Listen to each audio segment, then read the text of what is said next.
Let's move on to the meeting settings. Here is the option Enable Join Before Host.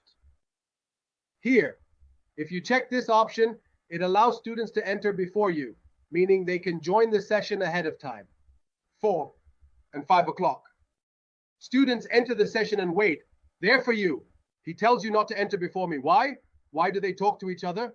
I enter, then they enter. If you want to prevent any student from entering before you, you are the one who opens the session. So remove the correct one from here. You're the one who will start the session. So uncheck this option here. I like to check it. Let them join, let them join, let them join. All right, let them join. And I enter at the time of my lecture. And honestly, those who joined before me, just like you did, and I entered right at the time of my lecture, all right, I want the second option to prevent anyone from entering before you. So uncheck this option here. All right, okay. This is the activation for the word mute, which means to turn off or silence the students' microphones. As soon as the session starts, the microphones close, all the request microphones, and this must be done. You cannot leave the microphones open. The request to return is that as soon as the session starts, all the microphones should be muted, okay? All right, breakout room. And this is if you want to divide the students, and we'll see this when we work on it. And recording automatically means recording. Do you want to start? The lecture will be recorded right away. If you check this option here, it means yes. Do you want to start? Is the lecture being recorded right away? If you start recording here, that's correct. And this is something you should do as soon as the lecture starts.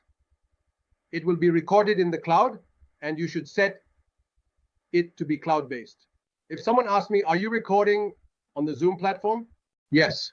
And the student can access it at any time on the Zoom platform? Yes. What about the computer? Yes. Sometimes it tells you that we will upload the lecture and that I should record it on the local computer.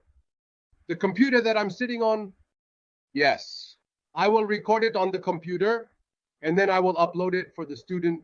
I will put it for him in the... He will tell me that every repeated session is available to you. 11 gigabytes, 11 gigabytes. You can record lectures for up to 11 gigabytes. Of course, this is very big. But if you have some basics that say to you, no, I will download the lecture and look at this, I can do a montage process for it. I can add some things or less things. If you want to download it to the computer and then upload it for the students as links. Is everything clear, everyone, so far? Because we've reached the end of the settings and we're going to start Zoom. Is there anyone who has any questions? I mean, of course, the information we've explained is recorded, and I'm going step by step with you slowly so that no one misses anything. You want to understand every detail, of course? The explanation shouldn't take you more than 3 minutes. I'm just going into detail so you understand every part. All right, we've reached this point, so that's it. A point, and you should understand every detail, of course. This won't take much of your time. It's been 3 minutes. I'm just explaining it in detail so you understand every part. All right, we've reached this point, so that's it. Click on the word save. As soon as I click on save, it will start scheduling for me. But before it schedules, it gives you a summary. So it gives you a summary telling you what your lecture is about. This is a repeated lecture on computer fundamentals, which takes place on Sundays and Tuesdays every week. All right. The problem is I had clicked on Sunday and Tuesday, or I had clicked on Tuesday.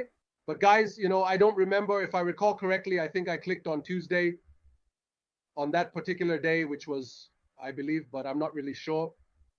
And the most crucial aspect of this situation is this summary is the meeting number or the link.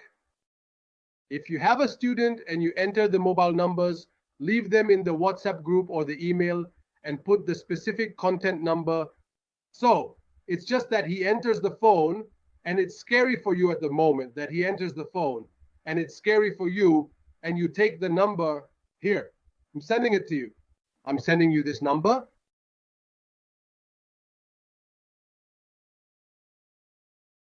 Where is our platform? Let's find one. This number is for you to join me. Okay? So I'm telling you, just say it. So what's the difference between this, Dr. Sami, this number, and the meeting link? I mean, the link, here's a complete public invitation. It has everything. So it has everything. It has the ID number and the link to join directly. It has everything. Honestly, I prefer this. I mean, I like to provide resources for the students. To proceed with copying the diet plan, first, locate the Copy Diet button on your screen. This button is typically found within the main menu of the application, often under the Diet Plans section. Once you have found it, click on the Copy Diet button. This action will prompt a new window or a dialog box to appear, asking you to confirm your selection. Carefully review the details presented in this dialog box to ensure that you are copying the correct diet plan. After, no one should leave Blackboard and enter Zoom. Whoever wants to join should be saying it on devices. Whoever wants to join Zoom should do so from another device. Why? Because in this lecture, your presence counts for attendance, so you can receive the certificate for the course. So you left me here and you met me on Zoom, and people will join me on Zoom on time. This is how attendance will be recorded in today's lecture. Okay? So those who have 2 devices should use the second one for Zoom. Okay. As for those who have 1 device, they should follow us now. They should follow us. Just so you know, you'll see the interaction time between me and your colleague. Is the idea clear, everyone? Just so it counts for you, right? The lecture, this is the copy method again. We tell you, when you click on save, it will appear to you. This screen will appear for you, which contains a summary of what you pressed on save. It has a summary of your meeting or your scheduled meeting. You send it to the students either with the ID, and I'll show you how the student can enter using the ID, or you send them a copy of the link. Once you do that, highlight it like this. Okay, don't just copy it. Click on copy and say copy meeting. You can send a copy and its follow-ups to the students via email or WhatsApp, whatever method you prefer. Is that clear, everyone? Let's continue. Is it clear to everyone? Great, thank you all. All right, now pay attention to me. I'm going to go down there. I've settled everything. I know everything and things are in order. So if something went wrong, for example, you saw that this was a technique or something, you can go back from here, which is editing like a meeting. You can adjust the settings. I mean, yes, here I can adjust. Yes, I can come back again like this. That's it. I returned my settings to confirm it's on Tuesday, Dr. Sammy. Yes, it's on Tuesday, okay? I clicked save. How to delete the session. If you want to start, you can enter the session from here, but check if my settings are correct or not as the session is open. You want to see if my scheduling is correct or not? You can click on the word course meeting here, click on course meeting like this, and then sit down. Okay? How to delete the session. If you want to start, you can enter the session from here, but check if my settings are correct or not as the session is open. But if you want to check if my settings are correct or not, if you want to see if my scheduling is correct or not, just click on the word course meeting here, click on course meeting like this, and then sit down.